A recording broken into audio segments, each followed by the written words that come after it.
This is ridiculous. Why is my camera like this has never been an issue before? It's got me at a really weird angle. So I don't know. Normally when I have it up for like streams, it's like just going straight back to me. But like now it's got me at an angle where like it's showing off my tea, my washing machine, my drink, my baked stuff.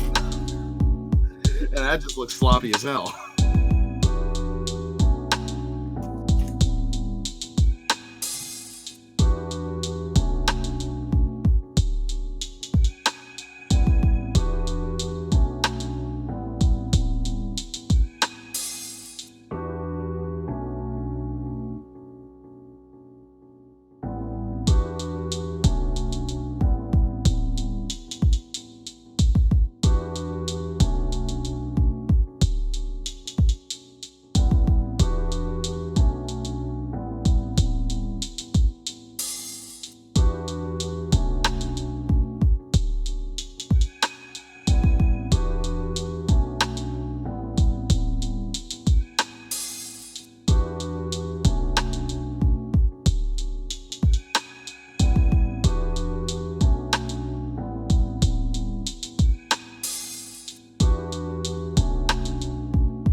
Hello, everybody. Wait till I get my filters on for my mic so it doesn't sound like shit. I'm so sorry. Have you ever used Streamlabs before? Yeah, actually, I've like almost only used Streamlabs. Okay, so have you like used different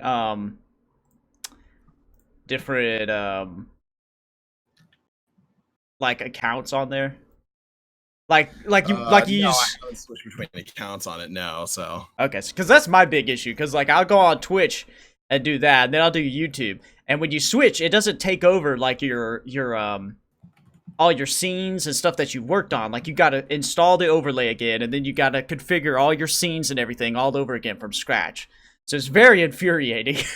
Yeah, I can imagine it would be. So there's not like an option to like save all the scenes and shit that you've already created between different users? It just selectively likes to take one that I'm not using. So like I've got like 3 in there, and it'll take like one set of them, and it'll take that over, but it won't take the other one over. And I don't get it at all. All right, I'm gonna try some big boy stuff right here. Let's see. I fucking know. Where the fuck? Yeah, that does not work. Okay, that does not work. That's okay. We're gonna remove this. Yes, that's fine. I've got a better plan here.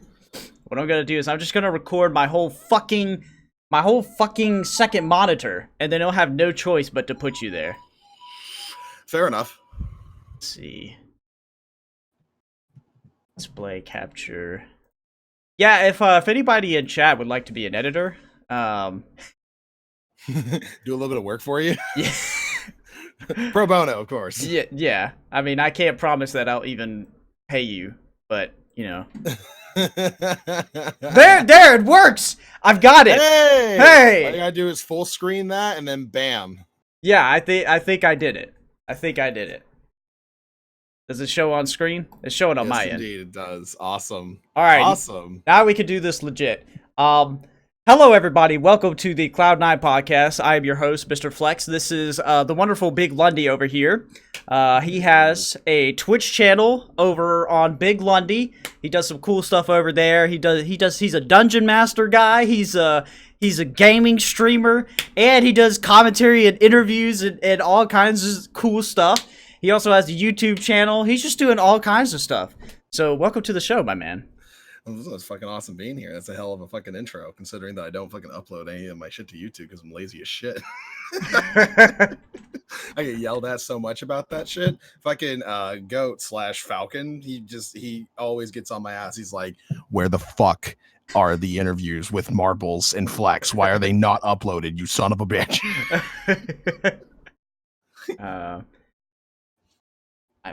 Yeah, I see you got a lot up there. Waymu, hey, I'm at work and I'm surprised this all works on my phone. Yeah, sometimes Flex comes through and his stuff actually works. It's a surprise. Um, so I see your normal stuff, and I have a list of stuff because I prepared more than 20 minutes ago for this. So More than 20 minutes ago? That's more fucking work than I put into my interviews. So I am kind of, Flex. I'm a little bit old, and I don't remember a lot of stuff, and I have a very bad memory. My attention deficit disorders are out the roof, so I don't pay attention to anything. Can you please tell us about your start on YouTube and how you came to be Mr. Biglundi? So I started YouTube way the fuck back in 2009. And back then, I basically started off just being another edgy atheist dude, bro. It's basically all I did. I was super fucking lame. I mean, I still am lame, but in a different way. But when I got started, I would make videos like talking about the philosophy of theology and blah, blah, blah, like I fucking knew anything. Like I was taking a lot, like at that time, I want to say, first year philosophy classes, as if I fucking had any idea what the hell I was talking about. Just one of those types of people who just like, I know enough to be dangerous, and it's like, well, dangerous means like coming off sounding even dumber. That's what that means. So you shouldn't be proud of that. So I was making YouTube videos debunking Christianity and creationism and blah, blah, blah, which culminated sort of in my magnum opus, fucking cringiest video I've ever made, which is still up on my channel, where I open challenge to all black magic practitioners to try and kill me using magic. Oh. I ended up getting shouted out by like 3 different like larger channels. It was like one dude who did like atheist rap videos, Tombstone Taylor or something like that. The Living Dinosaur shouted me out in a video. I can't remember who else did, but like it's like my most well-performed video, and it's fucking stupid as hell. It's the dumbest thing I've ever fucking done. I still once in a while get comments on it being like, "Are you still alive?" Like do you not notice that I've uploaded something like a month ago? Like, what do you mean, am I still alive? I mean, it is a valid question these days with, like, how people have just left. And it's like, where the fuck are half of these people? But no, he's still alive, everybody, so please keep watching his stuff. Dang, I'm just looking through all your videos, and just as I'm scrolling through, I just casually see your hair like growing longer, and then it just gets cut real short. I never know what the fuck to do with my hair. Because I don't like getting haircuts, because I just hate just sitting in place for like 20 minutes doing nothing. Yeah. Like I need to have my mind occupied, and like most of the people who cut hair around here, they're terrible conversationalists. They just don't have the ability to make small talk. So I'll just end up sitting there quietly waiting for my hair to get done, and I end up losing my shit. So like for some points in time, I'll let my hair grow out like long and longer and see if I can like do something fun with it, like try and do like a weird swoosh, or if I want to like grow a ponytail, or if I just want to have it like hang down like I'm a lady person. Like I don't know what I want to do with it. And then eventually I get frustrated and I'm like, fuck it, I'll comb my hair. I'll get my hair cut, because there's no fucking point. I can't style this shit. I'm terrible at this. And like you can tell now, my hair sucks ass right now. Now, granted, I haven't combed it or styled it or done anything with it, but even if I were to do that, it would still fucking suck. This is my favorite incarnation of the Biglundi, though, for the hair. So I think we're making progress. Which one is? This version of you. The hair that you got right now. Oh, gotcha. Where it's like nice and messy and fucking stupid. Yes. Bedhead Lundy. That's the best. That's the best hair. But yeah, after I got done, sort of like I got kind of tired of it. It was kind of funny because there was a dude that I like got in contact to because I talked to him on like Blog TV once, and we added each other on Skype. And at the time, he was like 5 years older than me. I say at the time as if he's not still now, because that's how time works. But he said, we were talking about like a variety of different things, and he started talking to me about veganism as well as atheism and other things. And I'm like, oh, I don't know about veganism. And he's like, well, do you have an argument against it? And I'm like, well, I mean, not really. He's like, well, maybe there's something there. And I'm like, all right. So, I kind of got like intellectually shamed into becoming one. And then he talked to me about like the atheist shit, and he's like, I'll tell you this much, like, when did you start getting into this? I'm like, well, I started getting really interested in talking about like religious stuff when I was like 16 or so, and that's when I became like an angry agnostic or whatever the fuck. And I got really interested in like Greek mythology and shit, and I was like, oh, that's so fucking cool and awesome. And then I started thinking about like all the different other things that I was talking about, like Christianity and shit like that. And I'm like, well, this is the predominant religion. I want to talk about it. I think it's stupid. And he's like, yeah. Let me tell you something. You've got about 3 years before you're going to get bored shitless of that topic. I'm like, what? He's like, I'm telling you, everybody gets interested in it at the age of like 18, 20. They start talking about it. And then 3 years later, they don't care anymore. And lo and behold, that's exactly what fucking happens. Yeah. I just did. After a while, I was just like, who gives a fuck? Honestly. He's a prophecy teller, that gentleman was. That's crazy. You ended up converting me as well as informing me as to what my inevitable future was going to be. Interesting. So you joined the cult at a young age. So this person, I would guess, is your like influence for like your YouTube stuff, or like, is there somebody else that you go to for your influence? As far as an influence for YouTube, my thing is I kind of wanted to be something along the lines of I just wanted to kind of do my own thing, and my thing is I'm extremely lazy. So I'm right there with you, my man. I didn't want to put a lot of work into my videos. So like my main thing was I just want to make sure that I am able to make a coherent point when I make a video. So I'm going to type down everything I'm going to say. I'm just going to turn on the camera. I'm just going to say it. And if I fuck up saying it, I'm just going to restart the whole video. And so many videos would take me like 4 or 5 shots, because at some point I'd be like, what the fuck did I write? I still do that. The whole video. Like, because I couldn't edit, and I still can't. So essentially what I there was no like jump cutting. There was nothing there was no doing that. Like, there's no like, oh, I have an or an there, I should probably like cut that out. Like, no. If I was able to read throughout the entirety of the script without fucking up, even if there was an and an there, then fine. That's what's happening. That's what's going in the video. I mean, that is pretty impressive. Like, if you could go through that whole amount of time and like speak your piece, and then like that's a good, people like the YouTube video stuff. That's still pretty good. Like, you're sitting there talking like 10, 20, 30 minutes at a time about a topic, and you're just like bam, bam, bam, bam, and just getting at it. Still impressive. Yeah. Especially like when I would make like videos that were like 40 or so fucking minutes long or some shit like that. God damn. Might as well start live stream at that point. there would get to, well, that's the thing. Like, when I started making more like longer form videos where I would just sort of like have like 10 pages of script or whatever to read through, I didn't want to do like a hangout, because like I knew from experience, because I did blog TV for a short time, that if I had like a chat that I could like look at, I was going to look at them, and then my mind was going to go all the way other different places. Still happens to me when I do like Twitch streaming now. Like, that's why I don't really like talk about like subjects at length on Twitch, because I know if I do, chat's going to like say something in response to something I said, and that's going to get me entirely fucking off track of what I was intending on saying. So I just don't even fucking bother. That's actually how I ended up meeting with the Skeptical Heretic way back in the day when he was still around. We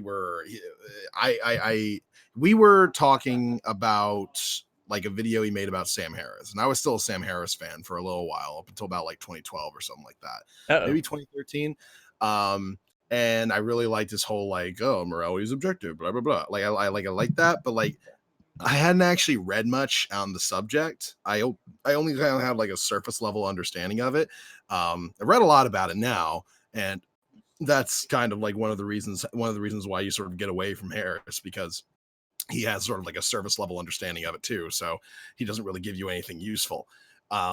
And so Skep, who is a self-proclaimed nihilist, he was talking about how he doesn't like Sam Harris and he thinks he's full of shit. And I basically was like, well, would you like to have a conversation with about this on Blog TV? And so we had a fucking Blog TV debate, which I was nervous as shit for. It was my first ever fucking debate, and I was like, oh, I gotta be prepared.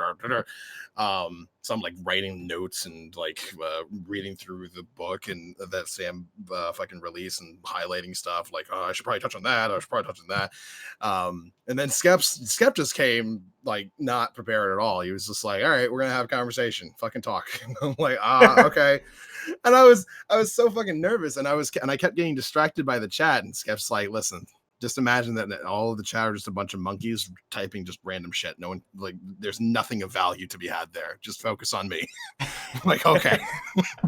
So that was sort of my first experience dealing with like a live setting, talking about something contentious with a bunch of people like talking shit about me in the chat. Cause like everybody was on Skep's side. They all thought I was fucking stupid and nobody knew who the fuck I was. So, but Skep was extremely nice to me, which is funny because the only other debates he's like known for is debating like race realists and basically just like shitting on them. Jeez. So he was really nice to me, which was a huge change from telling like race realists like, you have the understanding of biology that a fourth grader does, you fucking moron. But that was my first foray into sort of a live setting thing. Okay. And that was a good fun time. Interesting. So I guess I should probably mention, since my brain is kind of scatterbrained here and I forget to say things. Me and Lundy invited me to his live Twitch thing a couple of weeks ago. We had a great time. Once again, thank you, Mr. Lundy, for doing that. I appreciate it. But you kind of talked about it a little bit here, and my mind just brought it up. So you talking about like you doing live streams and stuff, and then like how you do your videos. Like you said, like you gotta take about 4 or 5 takes before like maybe you'll get something sometimes. Like that. So when you watch my live streams, right, that's literally what's happening. And so like I'll get into a groove and I'll talk about something. I'm like, wait, like that's fucking retarded. Like I gotta take a break or something. Like that's literally how I make my videos sometimes. Like I just keep re-recording something. It's still there. That's the fun bit. It's like it's literally what I'm doing if I do make a video about somebody, but like I made a mistake or something. And I'm like I just keep going past it, and then I'm like, fuck it. Let me just restart this. This is so stupid. But I think that's the best part about live stream, because when you do that, people are like, oh, it's okay, he's doing it live. Like we could give them, cut them a break or something. Yeah. So for me personally, I feel like I have a little safety bounce there where it's like, okay, people won't like rag on me too bad, because I mean, they know that you're going off for live for like 3 hours at a time talking like about a variety of different people and the dumb shit that they say and do. So yeah, they're a little bit more, especially since I think for most of it, I don't think you're like prepared for most of it. You just sort of like watch it for like the first or maybe second time before you're like, all right, this is my opinion. Yeah, I mean, so, it's like a live reaction too. Oh, yeah, that too, yeah. And the other, oh shit, I just lost my train of thought because I was about to say something that I thought was interesting in my head. Fuck. No, I'll have like I'll have a playlist of like, it says on my channel too, it's like live show material. And I'll just put stuff in there if I think it's good. But like half the time, like I don't even know what's going on in the video. So somebody will link me something. Shout out to Goat. He'll link me like a ton of stuff on the live shows. Thank you very much.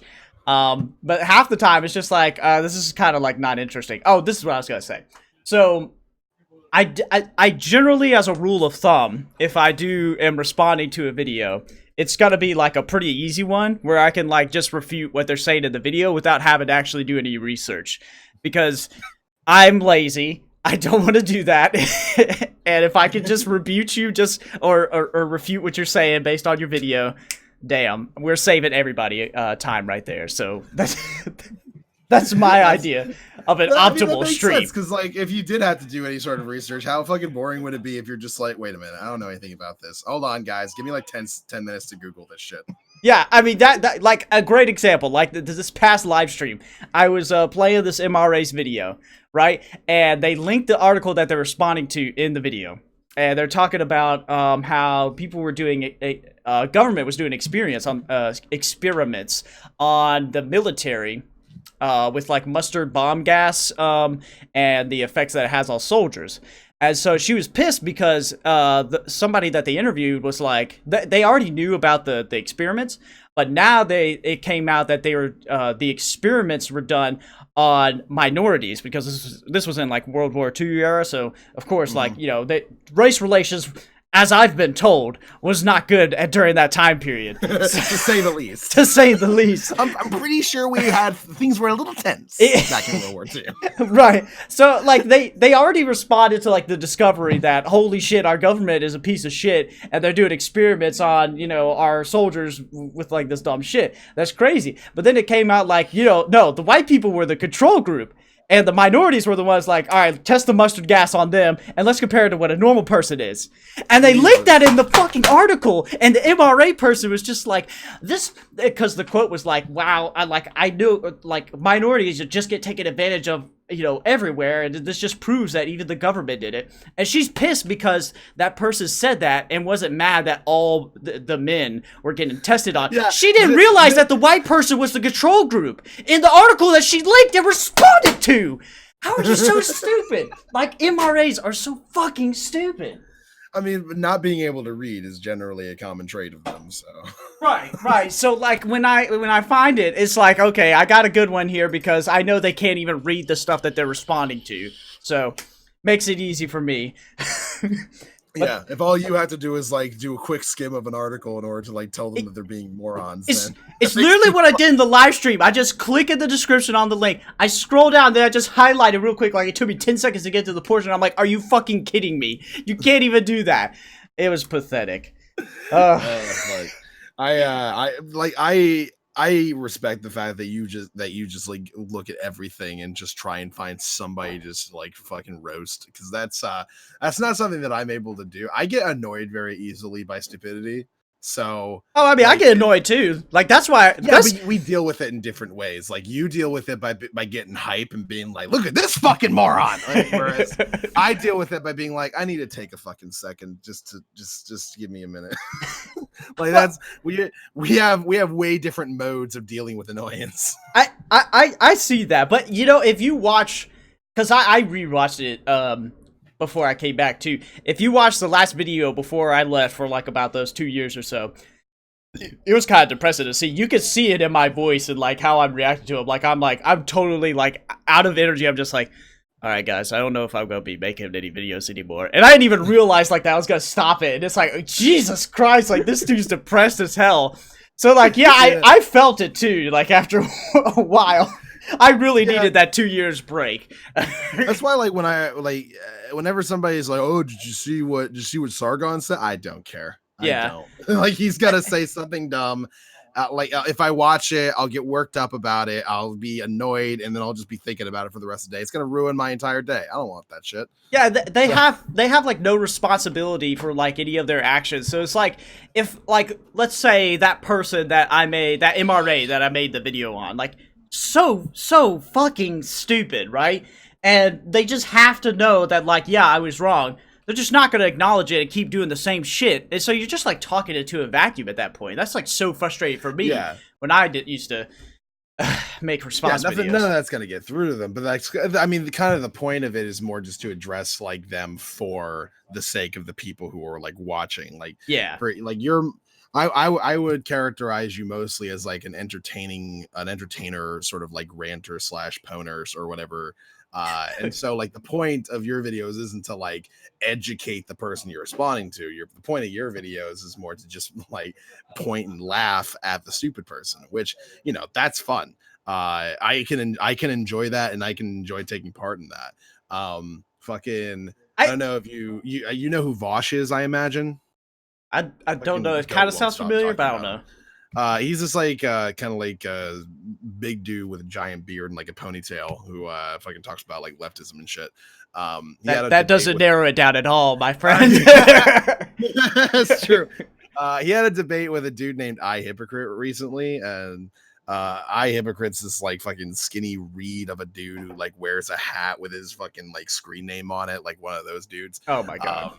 And it was like a 2 hour like fucking session of just Vosh just like bitch slapping the shit out of him over and over again, to the point where at the end of it, iHypocrite, the only thing that he could say was just like, "Vosh, you're fat. You're fatty. You're fat fatty." And Bosch just like hung up on him and just started laughing hysterically. JSG in the chat says Lundy's back and forth with Snape Plisskenus. Snake Plisskenus. Snake He's, Plisskenus. I know that dude. Duder. I know a little bit about him because he made videos about Fimotheus, but that's the only thing I know about him. What happened with that back and forth that you had with him? Jesus Christ. Okay, so Snake Plisskenus was a weirdo in Yeah. many ways. Snake Plisskenus had this like habit of essentially making a video where he knew what the central point of the video was supposed to be, that being person X is dumb and here's why. But many times he would end up like contradicting himself within the course of the video, but making that contradiction sound like it goes along with what he was saying all along. And I don't think he realized it. He had this like weird smugness about him where he one thing that I can demonstrate is that he definitely had like a high level of like information retention. We had like a Skype call. I was not like maybe like a month or two after we had our back and forth, where he was like drunk out of his fucking mind, and he was like sending me porn and asking me what I'm into. And I'm like, this is weird.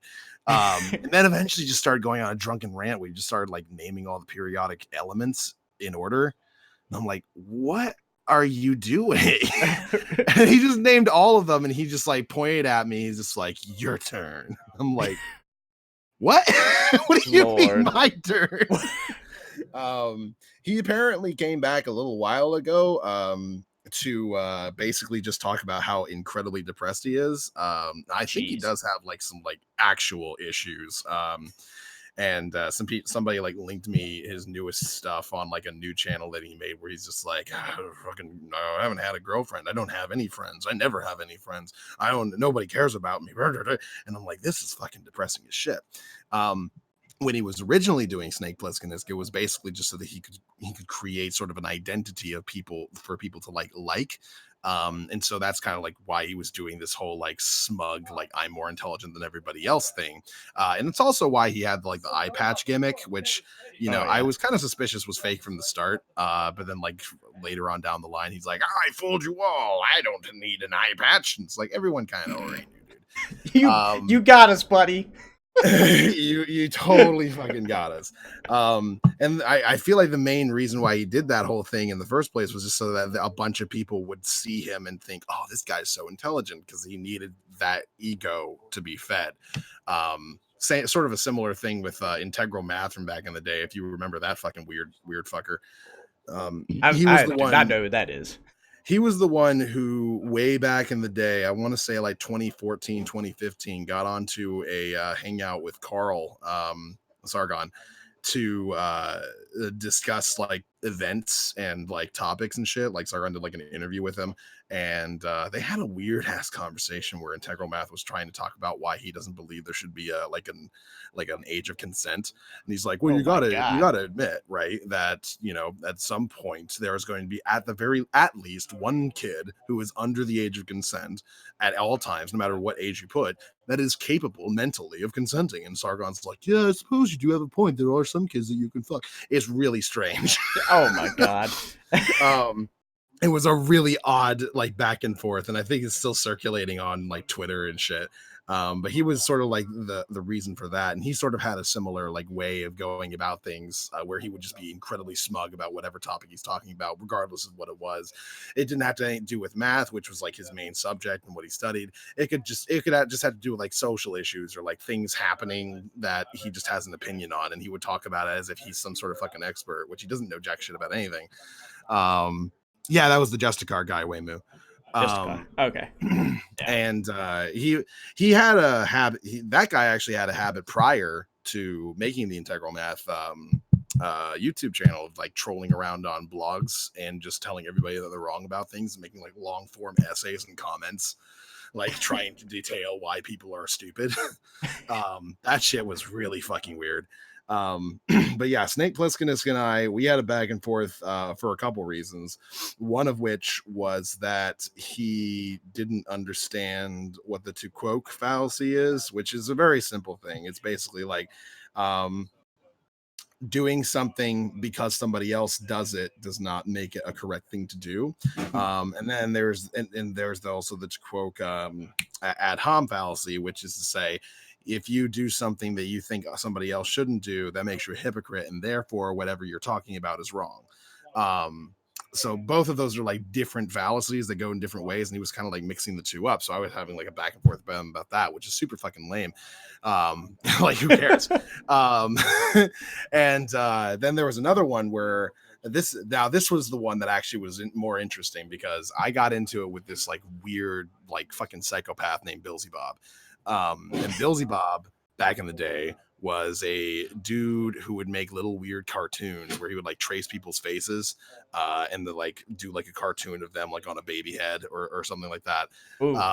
And he would like pretend to have like weird esoteric arguments with him about theology in the video, where he would like he would voice both the baby that he's arguing with and then himself, and the baby's always like, yeah, you don't know what you're talking about. And then of course Billsy Bob always sounds nice and cool and clean, and he always says, you don't know what you're talking about, son. Like it was really fucking weird. So Wow. one time Billsy got into it with this dude named Theo Warner. Now Theo Warner is actually a fairly intelligent person who's extremely well read on a lot of philosophy, and he calls himself a Christian, but you know, it's very complicated as to what he means by that.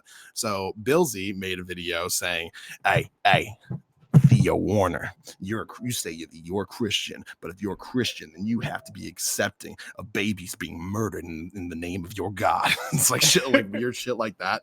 And that kind of blew up because he ended up making some weird video where he said it was like justified to like murder all Christians.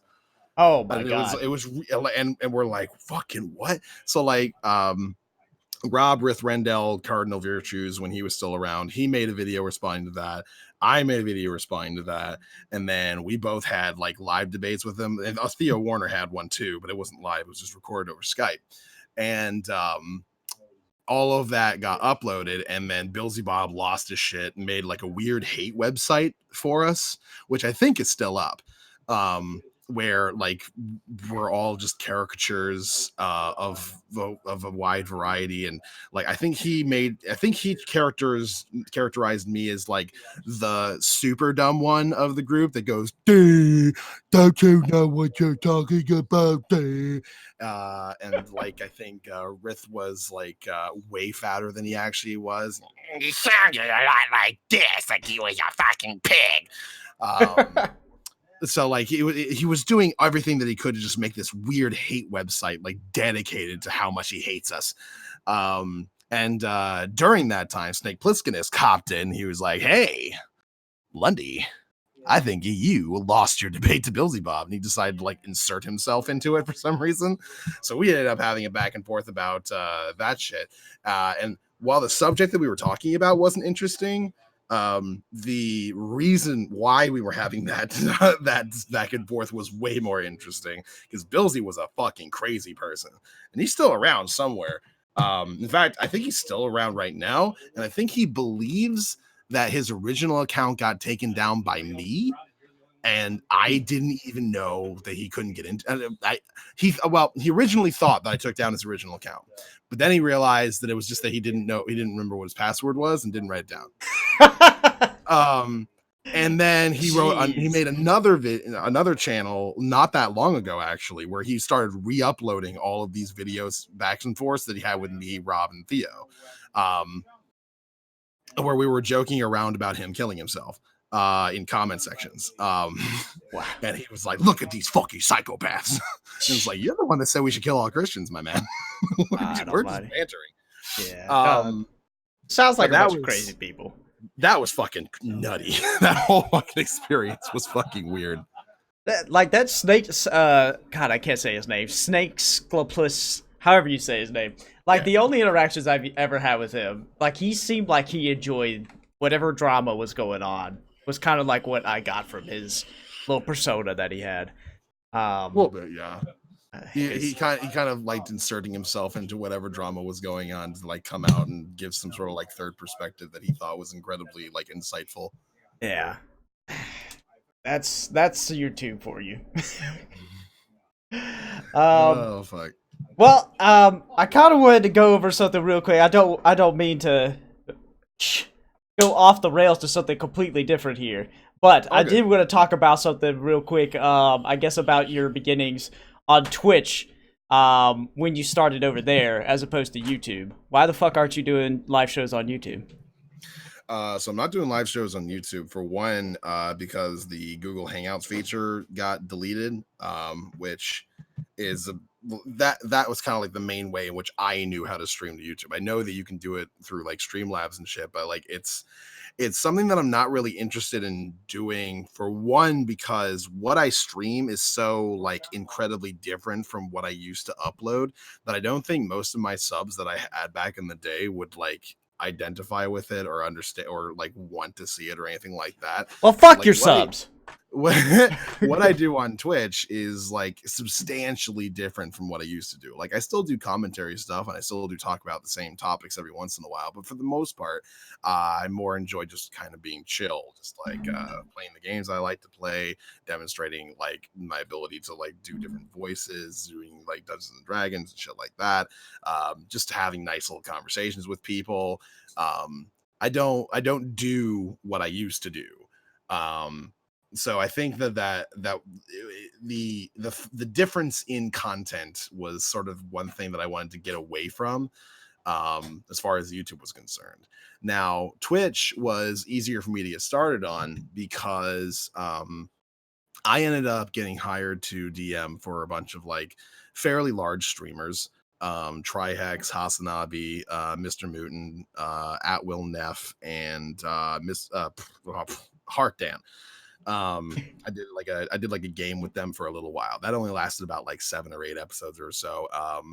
And that got me a little bit of recognition, and I kind of wanted to like transition that into sort of a Twitch thing, and it's kind of worked. I've maintained contact with Will. We're pretty buddy at this point. I'm actually planning on doing something with him later today. um and I enjoy like in communicating with him, but also I was able to I basically got like, I want to say 75 followers just to right off the bat, to like the first time I plugged myself on the Jesus. on the thing that we were doing, and I was like, oh, that's pretty fucking cool. So like I could do something here. And so we have another problem where not only do my old YouTube subscribers not understand or probably not want to see the things that I do on Twitch, but now I have a new Twitch audience that probably doesn't like give a shit about the things that I used to do on YouTube. Right. So I now have to like separate these things even more so. So which do I want to focus on? And the main thing was going to be Twitch, for me, because I enjoy doing Twitch way more than I did YouTube. Okay. That makes Like I said, sense. I was just fucking like recording a video, talking to myself for like probably an hour to 2 hours, making sure that I got it right, and then uploading whatever the fuck the end product was. Whereas on Twitch, I'm interacting with people. I'm doing something that I actually enjoy doing. It's a more active experience. I feel more energetic. It's just a much more fun thing to do.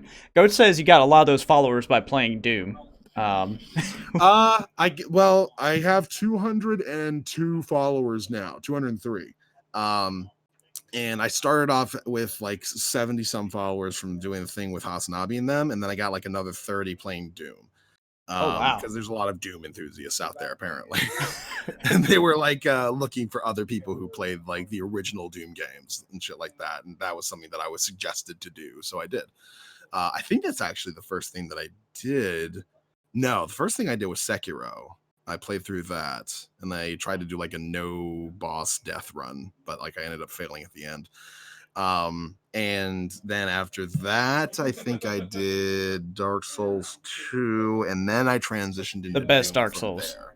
Yeah, Dark Souls 2 is the best Dark Souls. Thank you. And then from there, that's when I transitioned into Doom, and that's when I got a decent amount of followers from that. So I think by the time I got done with Doom, I had 150 followers.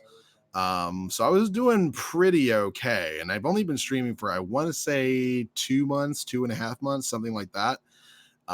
So considering that, and considering I have over 200 followers and like 16 subscribers, that's not too bad. That's In my actually fucking fantastic. Let me let me just go through my little experience, right? Because what you what you talking about makes a lot of sense. So like you're saying, like your audience, might not like one thing that you do as opposed to another.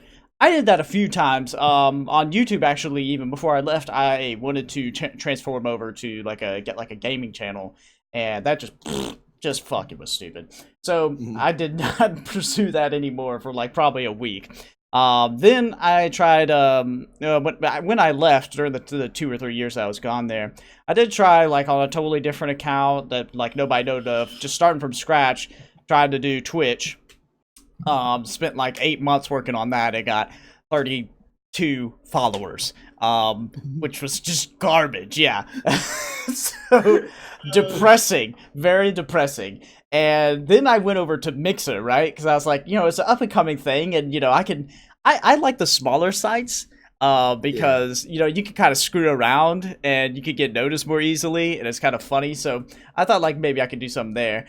Funny enough, like I got 40 followers on there in like about a couple of weeks, which was crazy, but it was stupid, and there's no money making opportunity or anything there. It's not fun. It's just like kids on their Xbox, and they're just like, oh, sure, I'll follow you, whatever, when you're playing like Minecraft. And then after like 5 million other people. Right, yeah, and then I came back when I came back onto YouTube. I decided to make an account for Twitch that was kind of in the same vein as what I did on YouTube, just live streaming, but me talking shit on people on there. And it's even with me plugging it everywhere and getting the Lundy shout out and everything, we have amassed a total of 18 followers, 10 of which are just people that were telling me to watch their rap videos and respond to it. So,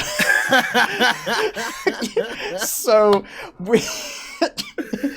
It's did you? I mean I did, and after the second one I was like, all right, I'm about to roast your video here because it's straight garbage and it's not even English. Why did you If it's not English, then it's just inferior. That's just how it is. Yes, and what am I supposed to do? Read the subtitles and rap along? Like what?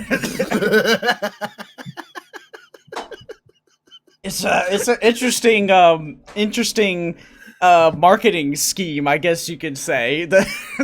All right, guys, let's make a bunch of accounts on Twitch. We'll just go to IRL streamers and tell them to watch our music videos. That'll be great. It's like, what? That'll totally put us on the map. Yeah.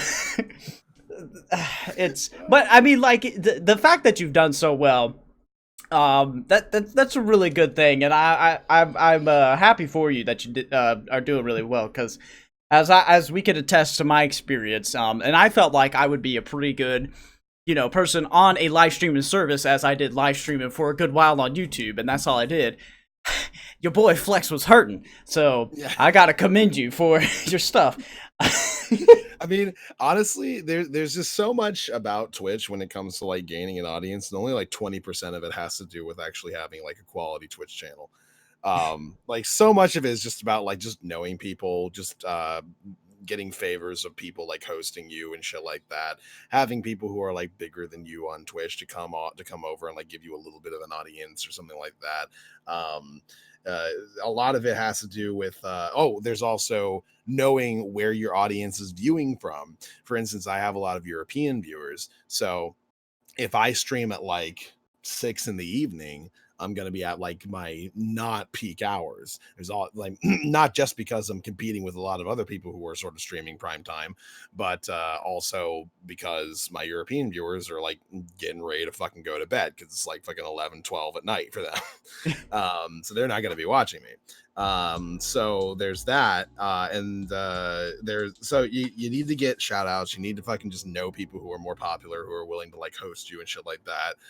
You need people who are like, you need to know where your audience is so that you can like accommodate their hours. You need to not try and stream during hours in which you're competing with like 5 million other fucking people who are trying to get viewers. And you need to be doing something that like not everybody is doing. Like, one thing that I did do for a short time is I would just do like the occasional League of Legends stream where I would just like fucking just play that. But the thing is, I'm not good at it, and also I get really angry when I play it. Yeah. And also there's fucking like so many other people who play who are A, more entertaining than me, and B, better at the game than me. So why the fuck would anybody watch me? It's not like I'm sitting there being funny. I'm sitting there being annoyed. Yeah. Because the game causes stress. So like, there's literally no reason for anybody to watch me doing that. Well, the thing that I found funny when I started to, Jesus, why are my videos all not eligible for monetization? Stupid YouTube, God, I hate them. So the thing I found, like when I started streaming too, was that I suck at video games, and I didn't like want to cope with this fact. Because, you know, I, like every other gamer, like, I've been playing video games all my life, like, you know, I'm gonna be, you know, I'm really good at gaming, and then, like, you get online, and you go to Twitch, and you're like, Jesus Christ, these people are really good. And playing Fortnite, and they're just like building a tower in 5 seconds, and then they're sniping somebody for all the way across the map. And you're like, all right, I can't do that. Yeah, like me beating a game single player offline is like, woo, I'm doing good. And then, you know, get on to multiplayer, and it's like, Jesus Christ, just kill me right now. It's a different game out there, and it's made me age a few years just thinking about these young kids out there, especially like that one Fortnite champion kid that like was one, and he was like 16 years old or something. Yeah, he's like 14 or 16 years old, and then he got like swatted like a day or two later after that. It's so dumb. Oh yeah, because people got, look, the gaming community is filled with like people who just do terrible fucking things. Like I don't know if you know who Sonic Fox is. I don't know. He's a fighting game player who wears a fursuit to every tournament. Does he play Smash Brothers? Yes, he plays Smash. I've seen a couple videos of like compilations of him with a rivalry or somebody else, but that's all. Yeah, so I kind of know who you're talking about. Yeah, he when he won his first tournament, and he's won multiple tournaments at this point. When he won his first one, for one, people told him he was lucky because he was beating like sort of somebody who's been around for a while, who was like a crowd favorite. For two, they called him a disgusting furry animal abuser because he wears a fursuit. And for three, they would just make death threats and shit. Just for him winning a tournament in a fursuit. They were just like, fuck you. And then they found out he was black, and then it, like all hell broke loose. Oh jeez. Oh, ooh. damn. Yeah, that's not gonna go over well with the not crowd. With the gaming community. I was fucking like, there are people who don't even realize how like problematic they are, like in very obvious ways. Like, I'm of the opinion that if you're really good at games, chances are good you're probably also slightly more intelligent than the rest of like your peers. I feel like your brain has to work good in order to be like excessively good at games, like pro level. Yeah. Now that doesn't mean that you're like better informed, but it does mean that you're able to sort of analyze situations super fucking quick in a way in which most people can't.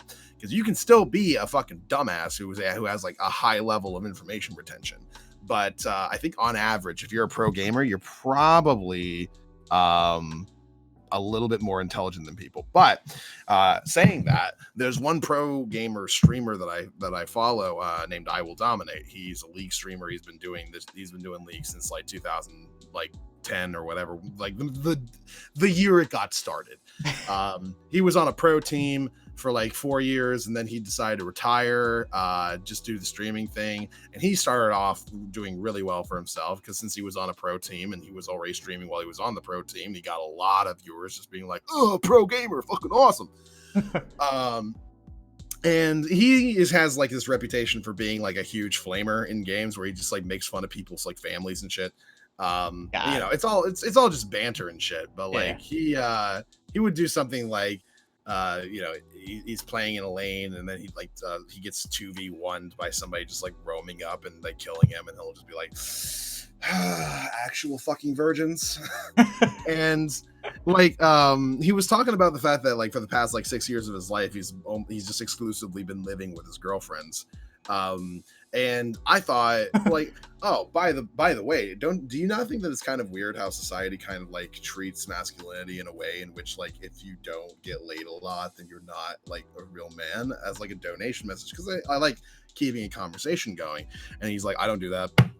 I don't do that. Maybe you do that. I don't do that. It's like, you unironically call people virgins as an insult. Don't tell me you don't do that. You fucking moron. A lot of these, I've seen a lot of these Twitch streamers that's like, they do a lot of stuff like that. Like they get these exposed videos or all that kind of dumb shit. I think the newest one was this Night Blue guy. I think God. Oh, you've heard? Oh, dude, I am full on the Night Blue drama. Oh my fucking god. Yeah. That motherfucker is amazing. So here's some background on Night Blue. Oh yeah. Night Blue got popular by being a very good jungler on League. And basically what he would do is he would play stupid fucking champions that don't belong in the jungle, build them in stupid fucking ways. But real quick, can like you really low elo where he'd be against like bronze and silver players and then just win? And then he would record that, edit it together with a bunch of like trap music and shit, and then he would just like or like anime music, like whatever the fuck. And he would title it like these weird, insane things like Soraka Jungle OP 1000 AP one shot or some shit like that.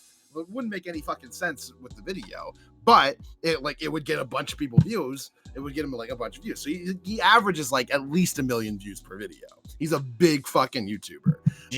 However, he started off trying to be nice and cookie cutter and appeal to the kids by being like, "Ooh, Kappa guys, I don't think I'm gonna win this one." You know, that was kind of like his personality. And he's kind of shifted from that these days because, like, I guess it just got to him after a while. He's just like, I'm tired of trying to pretend to appeal to kids. I don't care. he still has like a weird high pitched voice, but whatever. What is a juggler? What is a juggler?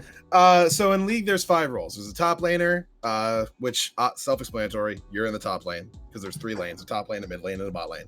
A mid laner, a bot lane, which consists of 2 people, and a jungler, which kind of goes around the map. Because in between all the lanes is the jungle. So the jungler goes around the map, kills a bunch of like monsters, gets a bunch of gold and shit off of that, and like goes around and helps different lanes either kill their opponents or push into a tower or whatever they need to do. They're usually there to help the team, basically, as like an extra player. So he was like, so Night Blue was a challenger jungler. He was so basically among the best in all of North America. And because that's what it means. Challenger is basically like the top 0.00001% of players. And so he got really popular doing all these clickbait titles and these clickbait thumbnails as well, where he would like fake things that like enemy players are saying, where they're just like, "Oh, this will never work. What the fuck is that damage?" Blah blah, things that weren't actually said in the game, but he'll just say that they said it anyway. Now, fast forward to about 5 months ago. I want 5-4, something like that. There was one dude named Nubrak, a very, very small streamer who had maybe like 50 to 100 views on his stream because he was like a very high level Teemo player, which is a very annoying character in League. Don't worry about it. And he had a new strategy, quote unquote, that he was going to implement that was like the best strategy in the entire game. And essentially all it meant is that instead of going bot lane, he went mid lane. That's all it meant. Like it wasn't actually a strategy. There was nothing there. Yeah. And Night Blue got annoyed while he was in a game with this guy Nubrak, and he said, "That's dumb. This isn't gonna work. You can't have 2 people there for like 5 bajillion reasons. I'm gonna report this guy if he doesn't go back where he's supposed to go." And Nubrak was like, "No, this is a good strategy." Brr!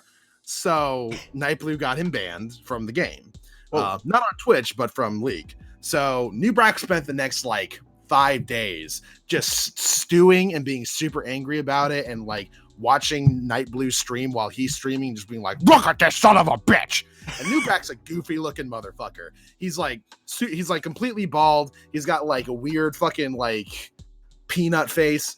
Oh You know, no. he's just a goofy looking dude, and he's got a really dirty voice. And eventually this culminated in Newbrack dressing up as Batman for some reason and going into Night Blue's Discord to like debate with him as to whether or not he should have been banned.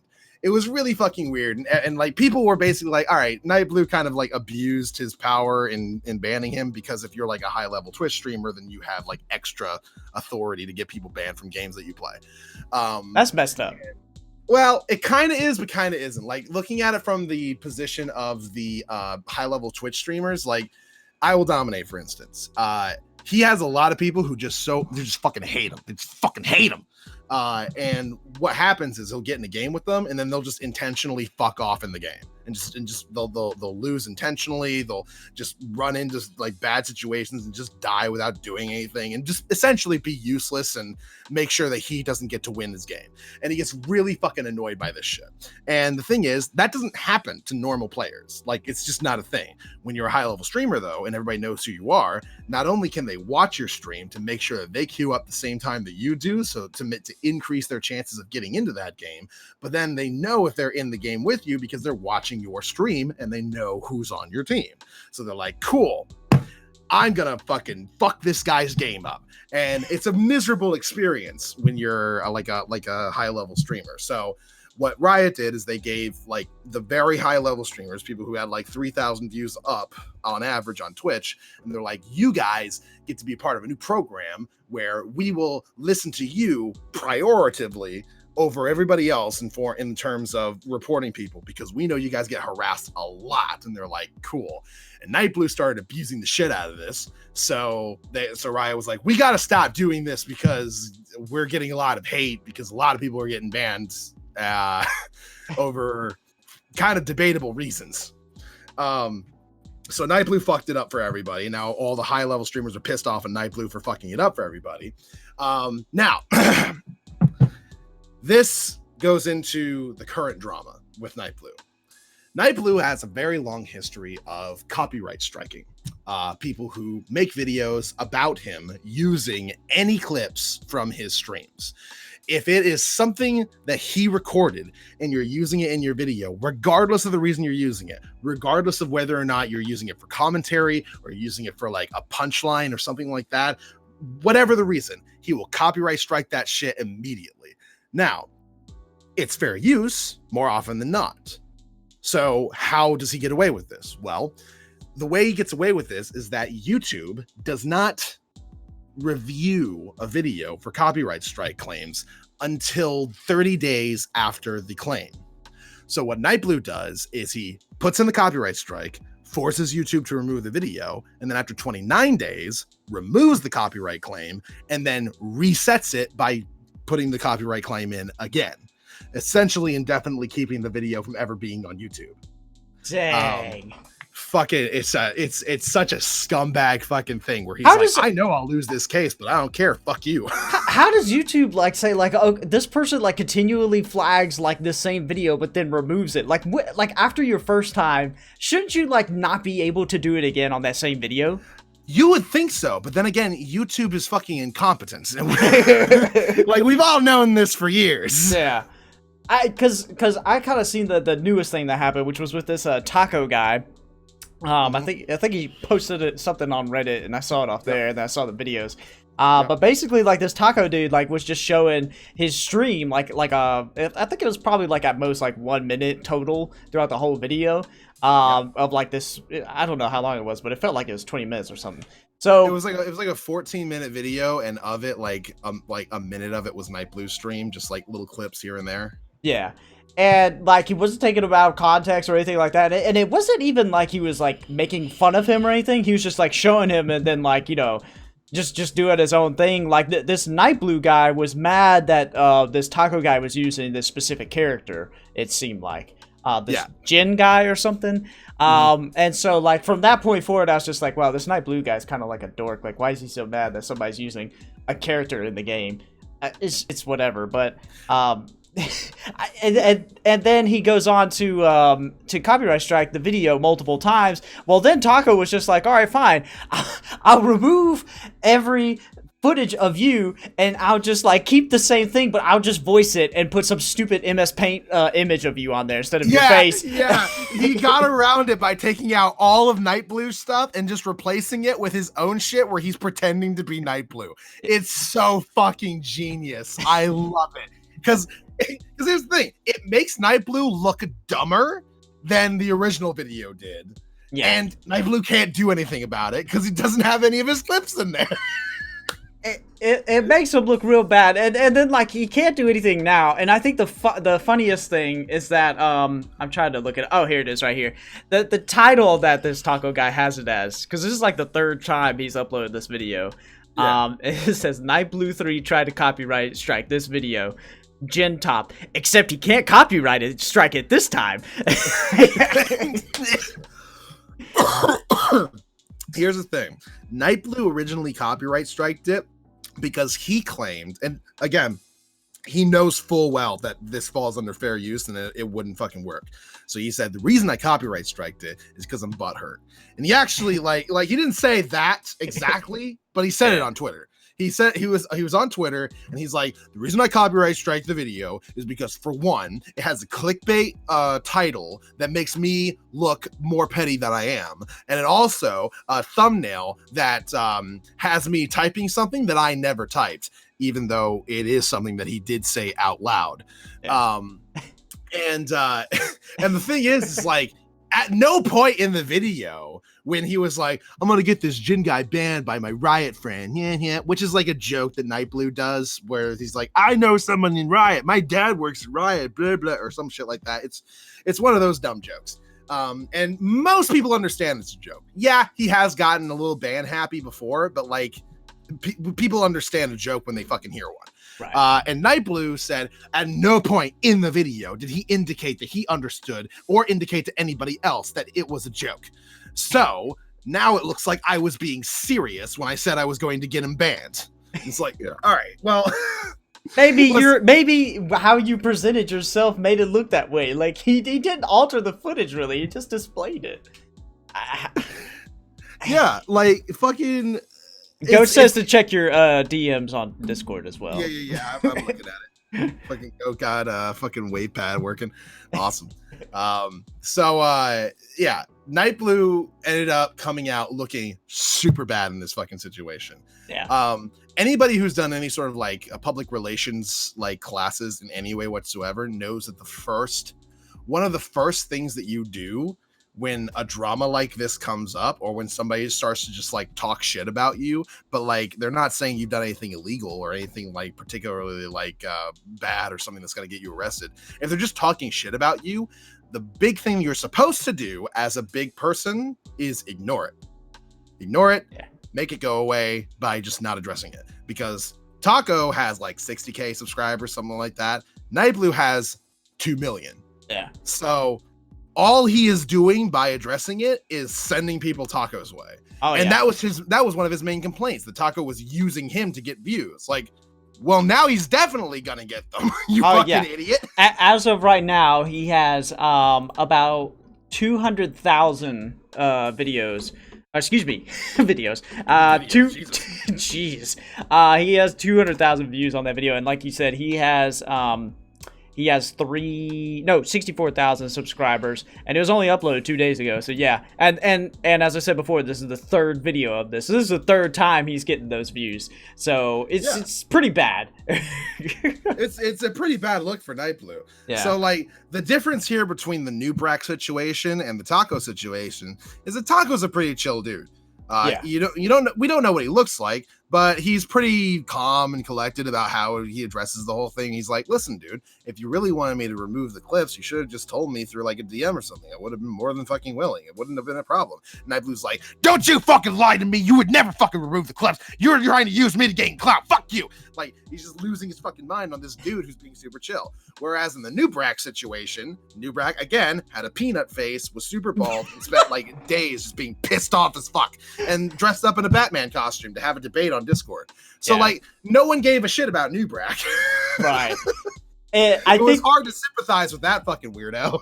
Yeah. And for those that don't have never seen this Taco guy's video. Like, I haven't watched anything either by him besides that one video, but he kind of talks, and I get the vibe that he's pretty chill, kind of like that Penguin Zero guy. If y'all know him, he's a little, I guess, more popular.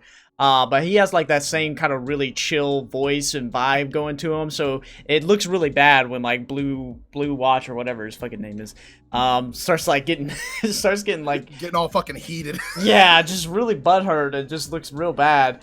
Like you don't even have to ignore it either. Like you could do that too, but you can also just be like, look, like, you know, I kind of just messed up here. Like, look, man, I was just being hyper whatever the word is I'm trying to say. Yeah. I was just playing it up, and I just went a little too far. My bad, man. Let's just all have a little laugh at myself. And then it just goes away. And then people like you more because you just are like, yeah, I was a little bit out of line there. Yeah, exactly. Be able to laugh at yourself. He had to be petty about it. He had to be a fucking moron about it. I actually messaged Taco after like the whole thing started to go down, because I talked to like some experts on copyright law for YouTube and like the way it all works. Mm-hmm. And I'm like, okay, so you've got 3 options. 1, you can re-upload the video with all of Night Blue's clips taken out, and therefore he can't copyright strike it. Right. 2, you can delete the video and just move on. Mm-hmm. Or 3, you can try and take him to court. Now, nobody wants to fucking do that. So realistically, he's just left with 1 and 2. Well, so I mean, if I understand it correctly, I believe Night Blue would have to take him to court. And if he's abusing it in that way where like he'll rescind the copyright strike and then do it again, like it will never go to court. Like he'll just be able to not upload the video if I'm understanding it correctly. Kinda. Okay, so if Night Blue just kept copyright striking the video, the only way to challenge this is by doing sort of like a copyright like response. It's like a weird bit of paperwork where essentially you claim you claim a legal defense for the usage of copyright that is within your video that has been registered to be within your video. Now, from there, YouTube still can't just put your video back up.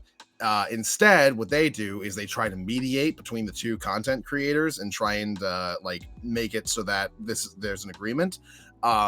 Failing that, if both continue to want to press the issue, then they do have to take it to court. Okay, that makes sense.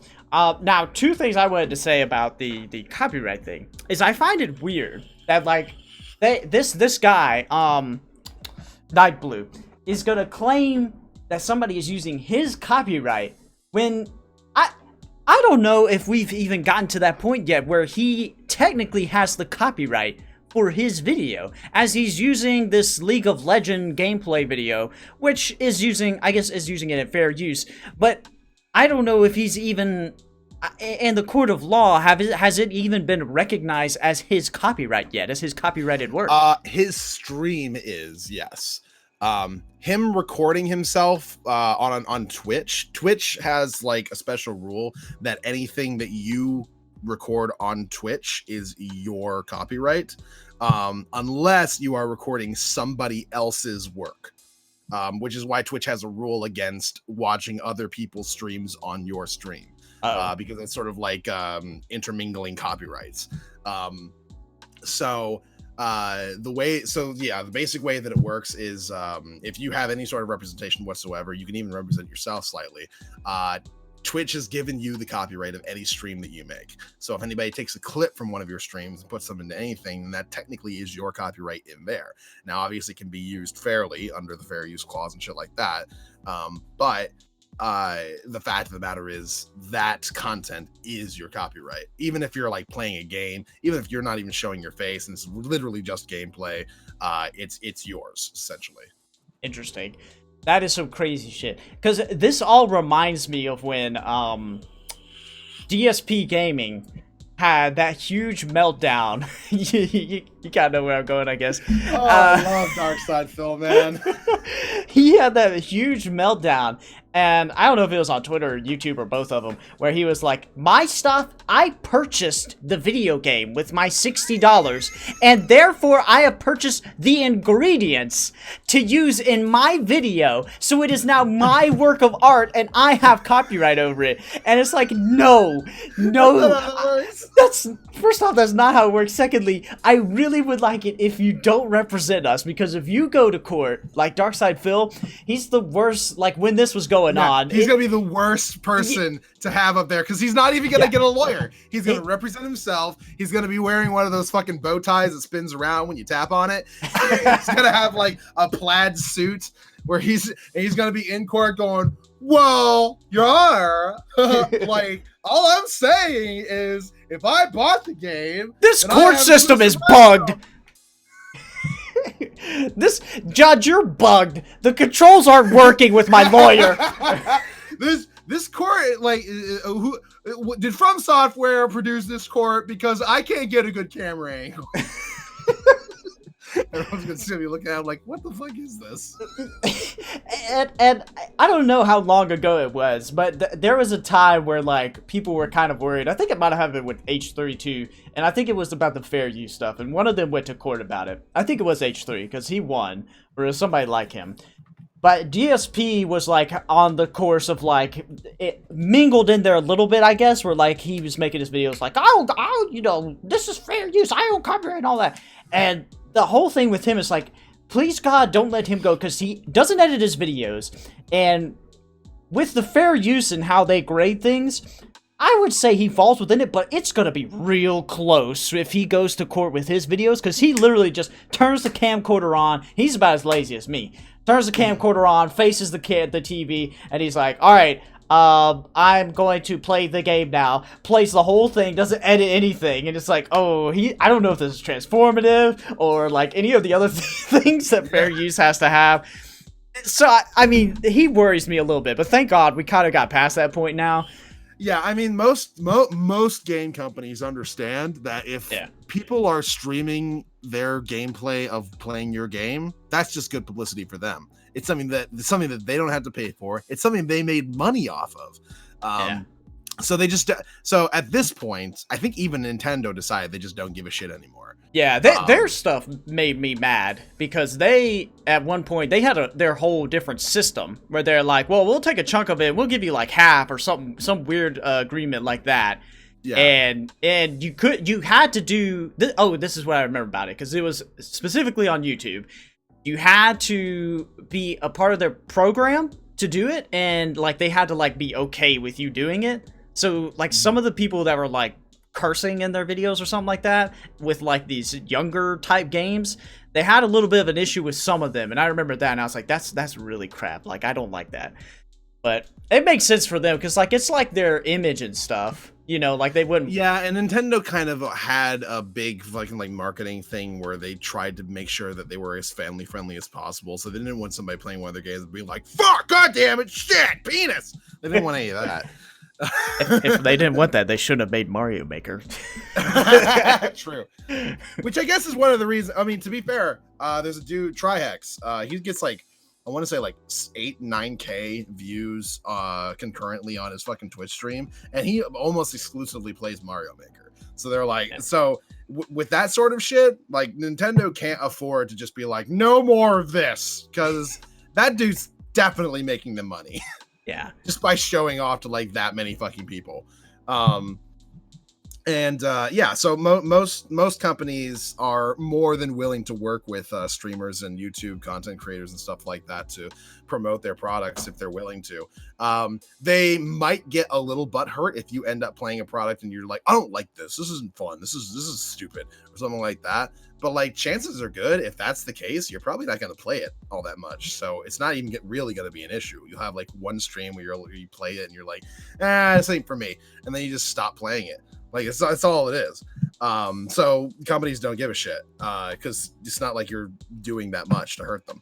I mean, there's a lot of companies now that are actually making games specifically so that they could be streamed on Twitch or Mixer or any other streaming website. Lots of horror games that come out these days are basically just made for streamers. Like that's kind of like the way in which it's set up makes it very good for like streamers. Like they even have like spots on like the bottom of the screen that would be like really good for you to place your camera while you're playing, shit like that. A lot of arena games like Fortnite and PUBG and shit like that, most of their business comes from the fact that people stream their shit, and then that gets more people wanting to play, so that they have the ability to potentially get as good as the person they're watching, so they can play against the person they're watching. Like, there's a lot of shit like that. Like, game companies understand for the most part these days that if your game is streamed, that's good business for you. And so they're trying to appeal more to streamers, which is why people like Fortnite, for instance, and this happened like I want to say 2-3 years ago, Fortnite and PUBG, they decided to team up with Twitch. And what they did was they sort of made a list of all the like larger streamers of their games, and they did what Riot did for League. They said, if these guys are having any issues with like stream sniping or fucking people harassing them in game or anything like that, let us know. We will take care of it, because we want to keep these guys happy, because they get us a lot of fucking business. Damn. So there's like increased protections for streamers and shit. And you know, the average gamer, they look at that and they're just like, well, what the fuck? It's not like I can report somebody for like fucking with me in a game and then fucking like something actually happens to them or anything like that. Like I don't have that level of power. Why should they have that level of power? It's because they have like a different situation than you. It's really difficult to explain, but like stream sniping as a behavior is kind of indefensible. Like, yeah, it's funny, but if it annoys the person, it's sort of like if you were like at work and just there was always just like this one dude who just came to your place of work and just came over and just slapped a pen out of your hand every like fucking half hour. Like they just did that. Yeah. Like technically they're not doing something illegal. They're not hitting you, they're hitting the pen, so it's not necessarily assault. And they're not like intruding on the property, because the place that you work at is probably on public property. So they're just coming out, slapping the pen out of your hand, just going, ha ha, and just walking away, coming back every half hour and doing it again. It's douchey behavior that there isn't really much protection against. Right. It's like the equivalent of like if they had one of their employees or developers like playing the game and they're trying to showcase it for like a crowd, like at E3 or something like that, and then somebody was like disrupting it with that behavior. Obviously they're gonna go in there and like do something about that player, because like technically in their eyes, I would imagine they see like one of these streamers not as their employee, but like somebody like a third party person that they work with, that like they don't directly employ, but they support, and they have financial incentives for both parties on both sides with each other. So like it makes sense that they would want to, you know, that person is showcasing their work, and they want to make sure that that's going to be a good representation of their game. And if somebody in the game is making that look worse than it should be, that's hurting their product. So yeah, like that totally makes sense that they would do that. Yeah. Oh man. Well, it's been a good time here, and I gotta pee. And I don't know how much time you have left, Mr. Biglundi. Yeah, I gotta get set up for something I'm gonna be doing on stream, and then I'm probably gonna end up streaming until like I don't know, probably like 10 p.m. or some shit like that. So. Oh, there we go, Mr. Big Time Streamer over here. It's funny because like at the beginning I was saying like, oh, I should probably, honestly, since a lot of my viewers come from Europe, I should be streaming earlier in the day, and I'm like, I'm gonna stream from like 5 p.m. to 10 p.m. Yeah. Mr. Analytics over here, checking out his time when people watch him. Man, he's something else right here. For me to do it, but I'm gonna do it anyway. Well, whatever. I want to say a few things. First off, Angry Max Furist on Twitter, and DeviantArt Angry Max Fury Street did the fan art. That's the backdrop of this stream right here. So I want to say thank you to her, and she's also, we're commissioning her for some artwork for the podcast. So I want to say big shout out to her. Big thank you to Mr. Biglundi over here. He has been a pleasure. Thank you for having me on your show. Thank you for coming on my show. You can find him at Bullying Lundy. Yes, that's right, Mr. Goat. You can find you can find him on Twitch at I think your account name is Big Lundy on there, I'm assuming. Yeah, right? Big_Lundy. It's not like one word like it is in most other places. Big_Lundy, and he's also on YouTube every once a month or something like that. He sometimes gets on. But thank you all for coming out. Thank you again, Mr. Lundy, and everybody have a great day. Thank you all for coming out. I appreciate it.